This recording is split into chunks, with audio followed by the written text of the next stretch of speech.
Hi, it's a lipstick gal. Thank you so much for watching today. I wanted to do a get ready with me, just using some things that I have been re-inspired to use. And I'll tell you more about what's kind of re-interested me along the way. So thank you for watching today. Thank you for being subscribed. This is one of those products, every time I pick it up, I am reminded how when I got it last August or September, I was like, this is not for me. This is terrible. It's greasy. It doesn't work. It's the wrong color. And now it's my favorite thing. This is the Charlotte Tilbury Magic Vanish. I have always been looking for a corrector product that would really help to diminish the dark circles under my eyes. And mistakenly, I thought that a corrector would completely get rid of the color and then I could lay something else over the top. And what I discovered is, if I attempt to completely conceal my dark circles with any product and then try and put something else over the top like a skin toned concealer or foundation, it just all falls apart. So I was using this too heavily when I got it. And that's why it didn't work for me or I didn't like it. But I find that if I put on the thinnest layer and then put on concealer, it's like, wow, this is amazing. So today I am using, and I might have mentioned this in another previous Get Ready With Me, but I've really kind of been liking corrector, concealer, and powder. So I'm not going to do foundation today, but I am using the Too Faced Born This Way Multi-Use Sculpting Concealer. I'm almost done with this. I don't know if you can see, like it's hard to see because the product sticks to the walls, but there's not a lot left. And I hadn't used this in a while, and because I've been using the one that I really like from Bare Minerals, and I told myself, you know what, let's see if we can finish this guy up. I was blending it the other day and I forgot how good it is. I like to use a slightly larger, more foundation brush to kind of tap this in around. I find that it helps to kind of blend in and give kind of like that light coverage that I'm looking for, where it's concentrated where I place it, but then I'm able to quickly blend it out. And whatever is left on the brush, I can just kind of squidge in everywhere else. At this point, I find that if I'm able to tap out, not completely, but just kind of to evenly distribute concealer under my eyes, instead of going straight in with a sponge or a brush, I get better distribution and it diffuses a little bit better. So I take a smaller brush and kind of in the inner corner of my eye and right along the edges, I'll make sure to tap it in. And I'm not pulling, I'm just kind of stippling and pressing. I find that I like the coverage that way. And whatever I have left over on the finger I use to kind of blend it out with. If I need a little bit more here, I'll plop it in. And the farther down I get, then I can go back to this. But I like to use a smaller, more concentrated brush just around the eye. It's not complete coverage like you would get from a foundation, but I find that using a concealer and then a really dense brush to kind of blend it all in with gives me what I would get from like maybe a tinted moisturizer in certain areas. I don't really have anything on my forehead. I don't have anything like in this part of my face, but I do need a lot of concealing like under the eyes and some of the redness here, and it kind of blends out this way. I use some on my chin for my hyperpigmentation spots and for this guy here, and I find that it gives me just enough coverage to make my skin look perfected, but not so much that I look like I'm wearing foundation. The hard part is finding a concealer that can blend really well from where you have it to where you don't, and I find that using that really dense brush, I was going to grab it again, but I'm going to knock stuff over if I do, really helps. Or you could use a damp sponge. I just happened to have a brush handy today, so that's what I went for. So when it comes to powder, I have been back in love with, I've never really fallen out of love with the Hourglass Ambient Lighting Powder. This is the shade Diffused Light. This is my preferred shade, and I had been reaching for more of these, like, you know, holiday past palettes from Hourglass. It has this small little guy of diffused light in there, and I'm like, why am I doing that when I have one that my whole brush will fit into and I won't run into any other colors? So I've been back in love with this. There are some powders, and this is weird because they used to be my favorite powders, and maybe it's certain concealers they don't play well with, but certain powders that I have that I used to love, the minute I put them under my eye, all of a sudden I get some darkness, like right over the top of the concealer where the powder is setting it. And I'm like, wait, whoa, no, that's not what I'm going for. That never happens with this powder. And it always leaves a light, luminous look to my face, not glowy, kind of like a natural, happy, hydrated skin look. And that's really what I'm always going for. I just want to make sure that my skin always looks its best, and this powder is kind of like my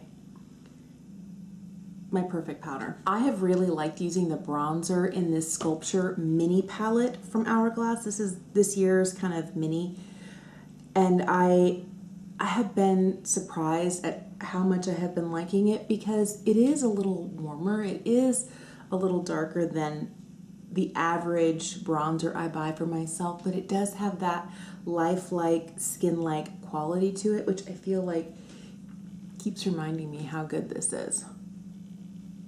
I also use it with kind of like a really wispy, dewy fiber brush so that it's really lightly placed. I think that helps. If I were to use a denser brush, it wouldn't be quite so flattering. I'm recording this one day before the VIB Rouge sale begins, and I still have Rouge status. I will lose it at the end of 2020. I just haven't made that many purchases at Sephora this year. Kind of surprised me, but I'm also secretly proud of myself. I used to have Rouge status. I've had Rouge status for the last like 7 years. And the fact that I haven't spent $1,000 at Sephora this year makes me happy. I realize there's so many things. Now, I have spent a lot of money on makeup. I've just spent it in different places. And I think that I'm finally to that point where Sephora is not the place I default to as like the only place that sells good makeup. I'm starting to explore and discover more affordable makeup, drugstore brands. And so I've spent a little bit more time at Ulta. I still haven't even spent $1,000 at Ulta, which is amazing to me. But I do like that I've been buying from indie brands.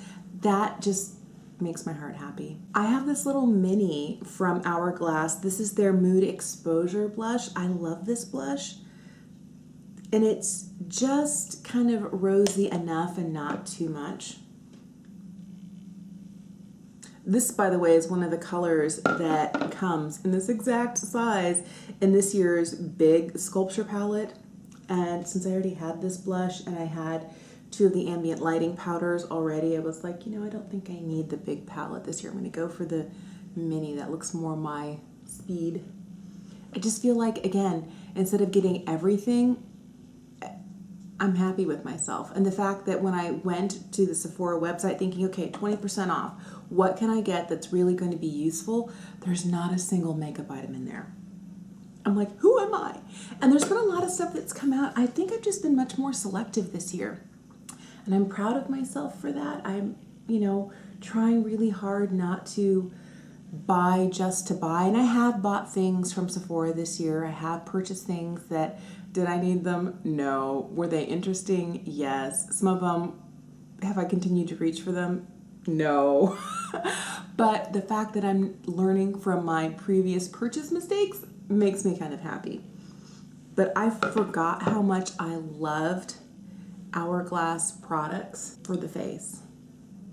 I feel like that's really where they shine, as their powders. I'm going to use the highlight from this palette. I have loved everything about this palette with the exception of the Ambient lighting powder they put in here. I can use it, but I can't really like I do with the large pan I have of the Diffused light. It's just a little too deep for my skin tone. I forgot that I had this. This is such a great palette. I remember getting it this summer and being so impressed, and I thought, ooh, some of these more kind of berry plummy tones down here, that's kind of the look I have in mind today. So I thought we'd do something like that. I'm going to start with this shade down here. This one's called Death Moth. It's a little bit darker than I would normally start with in the crease, but we're going for it today. This is when I realized I didn't put down any primer on my eye or any primer on my face. I just sat down with skincare. Guess it's one of those days. I'm going to use this shade here called Bugaboo. It's a really pretty berry toned shade, and I'm going to place this just right out here. I've been trying to, I realized that this summer was like the summer of Sydney Grace and early September, and I was like, okay, you got to start getting into some of your other eyeshadows, but I feel very remiss that I've not been using this palette more. This palette makes me so happy. I'm just going to use a clean, really big, fluffy brush just kind of to bring it all together. It's one of the things that I realized I didn't do as much as I used to. I used to use a clean, you know, brush to blend stuff together all the time, and then I got out of the habit of doing that, and then I'm doing it again. I'm like, what was I thinking? Why did I think it was good to abandon that idea? I'm going to take that first color on a slightly more concentrated brush. It's still fluffy but smaller, and run it just under the eye. I'm going to take a combo of the two darkest shades in this palette and just lightly hit the bottom outer third with a concentrated dose. And then go back to my little small buffing brush and soften it up. I'm just going to use my diffused light and hit right under the arch of the brow with this. I feel like I need something light, but what's in this palette, there's a light shade in here, but it's really reflective, and I want kind of like a soft focus and not a real blingy focus. One of my favorite tricks is to use my face powder, whatever it is, whether it's a matte face powder or a glowier one like this, kind of right here, because it matches my skin tone, and it sometimes is just thin enough to not look too obvious. I'm going to use this shade right here. This one's called Marvel, and I'm going to use that on the lid. Sometimes I wish my makeup collection was small enough that I wouldn't lose track of a palette like this. You know, it would be like my favorite thing out of 4 or 5 palettes. It was the one I reached for more frequently. But I have so many eyeshadow palettes. I quickly forget how many amazing products I have. And it's nice because you get to rediscover them. And that's kind of what I'm trying to do right now. Even though that Sephora sale is starting tomorrow, by the time this video goes up, you know, it'll be in full swing. I just kind of want to not lose track of what I have, appreciate what I have, and remind myself that I have enough. It's really hard during holiday season when there's, you know, value packs and new products, and it's really hard. And there's been a lot of stuff that's come out recently that I've been like, ooh, that'd be awesome. Like there's a new Natasha Denona, what is it? Trio Chrome, like her new multi-chrome palette, and I'm like, no. And part of it is I realized that I wouldn't really use it as much as I think I would. I'm going to use a combination of these two shades here. They're very blingy. I want an inner corner highlight, but if I use just one, it's too kind of silvery, and if I use the other one, it's too golden, and I found that they work well if you blend them together. I'm going to wipe off my brush because I don't want to continue to apply anymore. And then I'm just going to buff it in because I want kind of like a subtle inner corner highlight, because this stuff, it can be really blingy. Like, boom. I think that's it for the eye. I'm going to throw on some brows, liner, and mascara, and I'll be right back. So I'm really happy with the way everything has turned out so far. All I'm waiting for is to decide what type of lipstick to wear. And I'm not sure whether I want to go with like a nude or if I want to go with like an actual color. I have been really in love with those new Lisa Eldridge lipsticks, Blush and a Fair, kind of like, and maybe I'll do a combo of those. Maybe. Yeah. I can't help myself. I am going to line my lips with the Lisa Eldridge pencil. This is in the shade Beauty. I didn't decide to fully fill in my lips. I did want to kind of hit like a little bit more like right on the edge. This thing is no joke. It doesn't go anywhere. It's really budge proof, for which I love. I'm going to start with the shade Blush, and I think I'm just going to kind of like tap this on the outer area. And then I'm going to take a Fair, which is a more neutrally warmish color, and kind of keep it to the center. I smushed my lips together just enough. I won't have to get my finger in there. It's a little warmer in the center, a little deeper on the edge. I love this. And I'm trying to decide, do I need gloss? No. Okay, no gloss. I could do gloss, but then it's more likely to transfer to my coffee cup, and like it's like a big coffee kind of day.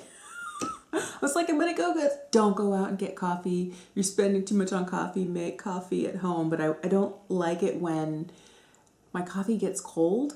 So this metal double-walled insulated cup is really great. It does have a straw that comes with it. So if you're using like if you're doing an ice beverage, it's great for that. But I love it just like this because it's got a great little sippy area.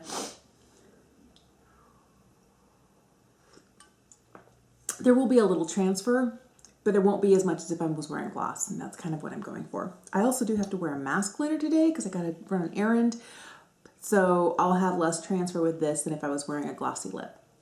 All right, thank you so much for watching today. I guess kind of this came down to wanting to rediscover things that made me happy, remind myself of stuff that I have reached, and I know these are both kind of recent, both from late summer, early fall sorts of purchases. But again, with that Sephora sale, like right now, I'm just trying to remind myself that I've got so much really great stuff. I don't need to constantly go and buy more. And remembering that I have an enviable collection.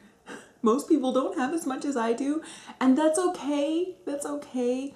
And I used to tell myself, it's for your YouTube. It's not for my YouTube channel. I like to think that, but mostly it's because I'm a makeup lover and I want to try all the new stuff. I just can't. And I'm reminding myself that it's not good to, and that use what you got. So thanks for watching today. Let me know if you have rediscovered something in your collection, or if you're deciding to pass on certain new releases. I'm trying to remind myself that it's not a bad place to be, that I'm not really missing out because I've got so much beautiful stuff already. Thank you for watching. Thank you for being subscribed. Have an amazing day, and I will see you again soon. Bye. I don't know, but I kind of feel like I've got a 2020 Golden Girls haircut going on. Oh, I feel very much like my mom in the 90s. She would curl her hair to do this. My hair does this on its own, but I'm feeling a little B. Arthur at the moment.